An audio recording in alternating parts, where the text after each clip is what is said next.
Wassail. I'm being blinded. Oh, that's so interesting. So we're on day 5, we're on Mistletoe. Quickly, skip ahead. Being blinded, Hod, the blind god, he was tricked into shooting an arrow made from mistletoe at Baldur, his brother, the light, and they are the light and the dark. The day and the night in many ways, and they both end up in Helmir with hell. So that's interesting. The sun being you see, this is the time when the sun is at its weakest. Baldur is at its weakest, and now look, it's going behind a cloud. It's gone. Whoa! Oh, I got excited. I called it back in. That's what we're doing. We are calling the sun.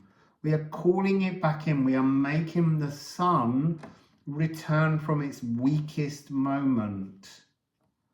I think it's going to go again. It's like, so there's something here about a very unstable frequency. Mistletoe creates an unstable, I don't know. Again, like yesterday, I don't want to look at the history associated with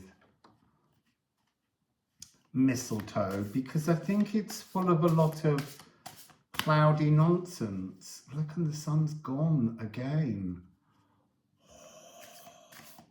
So mistletoe is all about the moon and the power of the emotions. It's the other side of the moon. Mistletoe is about calling the sun, using emotions to call the sun back to life when it's died. Don't need any cards. Wow, that's amazing.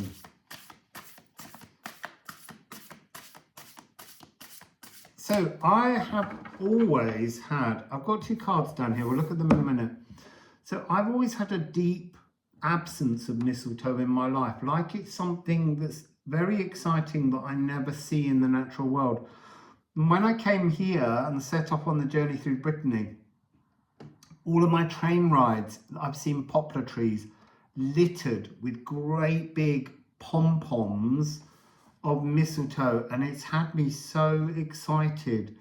It's almost like nature's disco balls hanging in the trees, but you don't see them until the leaves have fallen from the trees, and suddenly it reveals these deeply mystical things. You know, there's a lot of the time it's talked about having special knives and catching them in white fabric during pagan times to call back the sun, but this requires the sacrifice of, here comes the sun, the sacrifice of bulls, and I really want us to tune into the truth behind mistletoe. You see, there is something, let's turn these cards. Candle. Candle is our inner light that goes dim from that reading the other day where we transform, and there it is, the moon. So the day star, the sun is our day star, has been eclipsed by winter, by the arrival of the Holly King. And here we have the moon, and mistletoe represents the moon. But mistletoe represents our need to refocus. You see, look, did we not have this the other day in one of the readings? This was the 6, and here's the 3-9. The tester code is there, but it's in broken pieces. The winter has broken our inner light. It has cancelled the day star of our consciousness so that we can reprogram our consciousness. That was what seems to be going on here. And here we are using the dark side of the moon because we're in the winter, we're in the longest night, we're in that moment. this is somehow where Hod is king. Ah, you see, so are we? Yes. So Baldur represents the holly, the oak king, the summer, the light. And this is the point at which Hod, oh, you see, look. This is missing a piece. With this piece here, it becomes the moon. This is the emotional Holly King that arrives tomorrow. So there's something here about the notion of Hod and Baldur and Hod being tricked into killing his brother. It's not a trick, it's an actual marking of a cycle. It's part of the seasonal wheel of the year. And once upon a time, the equinoxes, although they were marked, it was more that we sort of felt as though we had two seasons. I mean, this sun is absolutely beautiful, and it's being called in by the mistletoe. And every time we bring up the subject of the mistletoe, the sun vanishes, because the mistletoe, the Holly King, is king. The Holly King is arriving and cancelling out the energy of the Oak King. It's so fascinating. I think that might just be the message. That's amazing. Wow, the natural world is totally speaking to us through this reading. That's a little too many cards, and they didn't fall. I feel like the sun's about to reaffirm itself, because we're calling the sun back. The mistletoe is the strength. It's almost like, so I'm being shown the Oak King stumbling in the winter. It's like, oh, so this is the stumble. This is when Baldur is blind because it's winter, and Hod becomes the eyes to lead the Oak King by the hand, to comfort the Oak King. That's what the yesterday's reading, when we were wrapping the oak twigs in the evergreen strength of winter plant to assist the carrying of the Oak King. It's like the Oak King is unwell and needs its brother Hod, the blind god.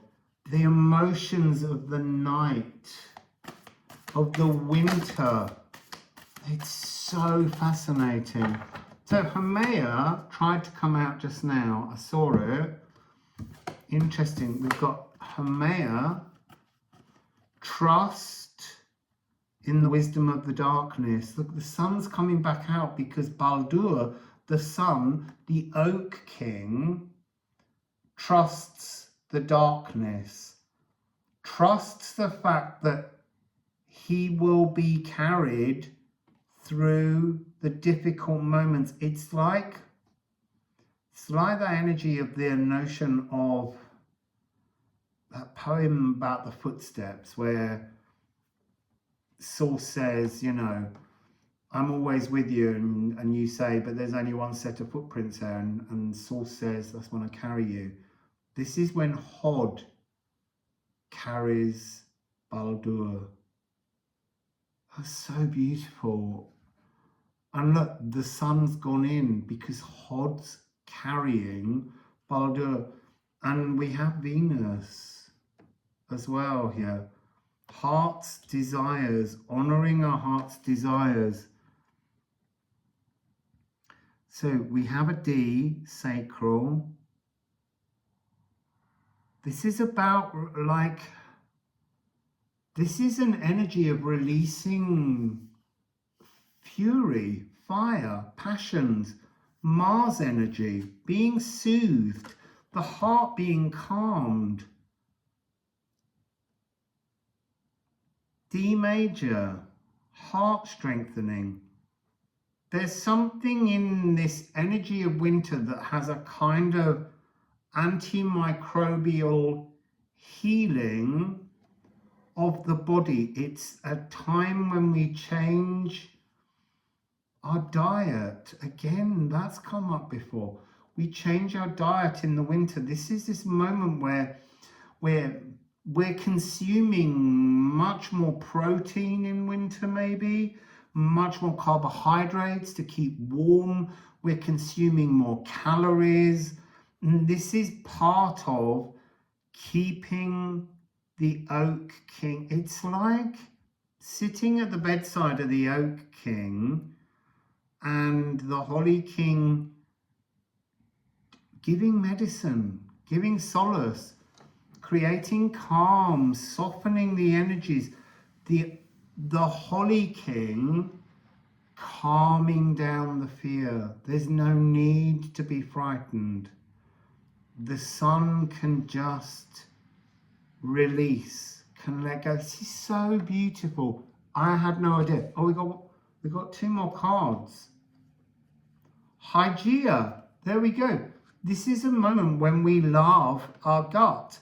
We create new foods and we feed ourselves these new foods. This is really essential, really, really essential.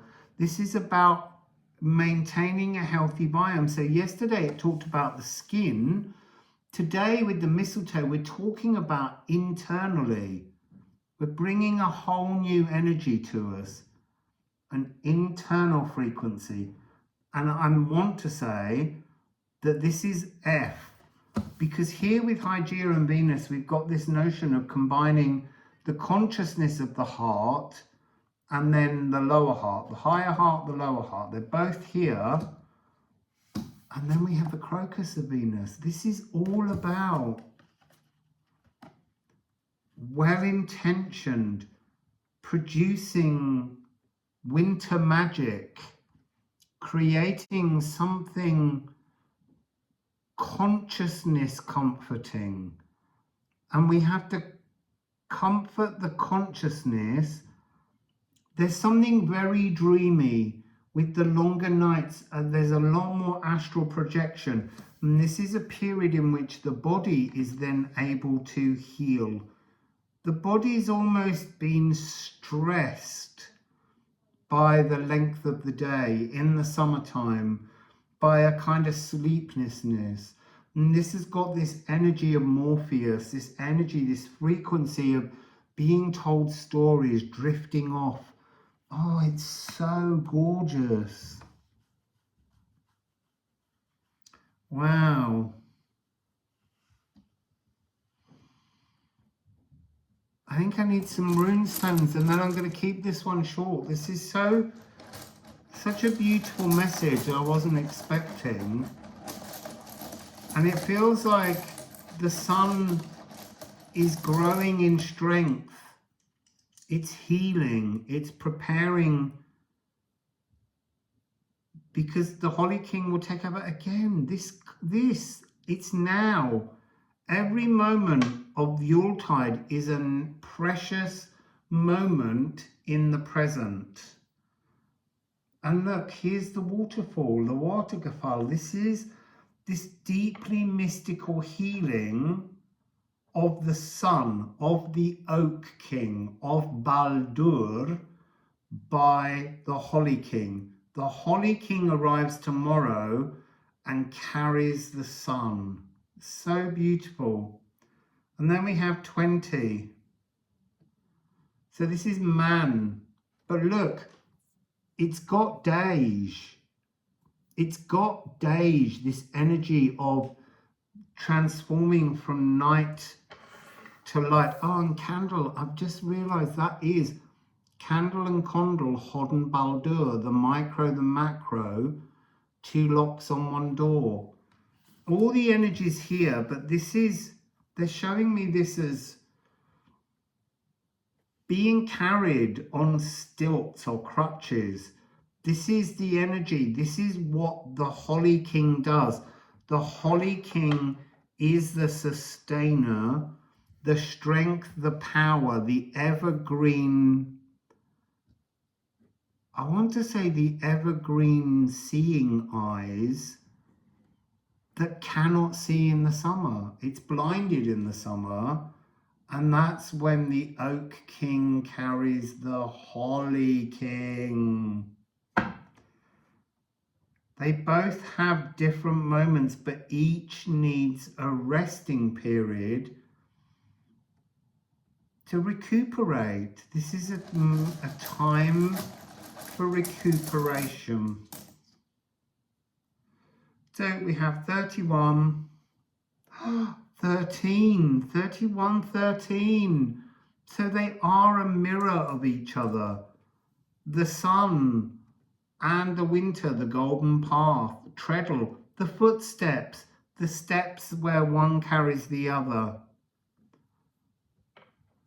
Where our higher self carries us up. This is the yew tree. Yew is another evergreen, but it's also us. It's us regenerating. It's us plumping back up from the inside. So this is the internal.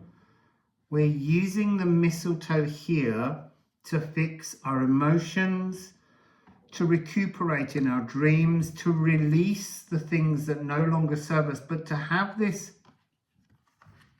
sense of beautiful divine wisdom. So yesterday we had essence with ivy, house 1, and now the mistletoe is bringing us house 12, the ability to release. It's almost like pulling poison from ourselves. The things that are wearing us out, the toxins that need to be released, comes through the adoration of mistletoe. So that's a short one, but I'm going to go because the sun is now taking my eyes out. But it's so warm. And I'll see you all tomorrow for the arrival of the Holly King. Don't think I've got any more green shirts.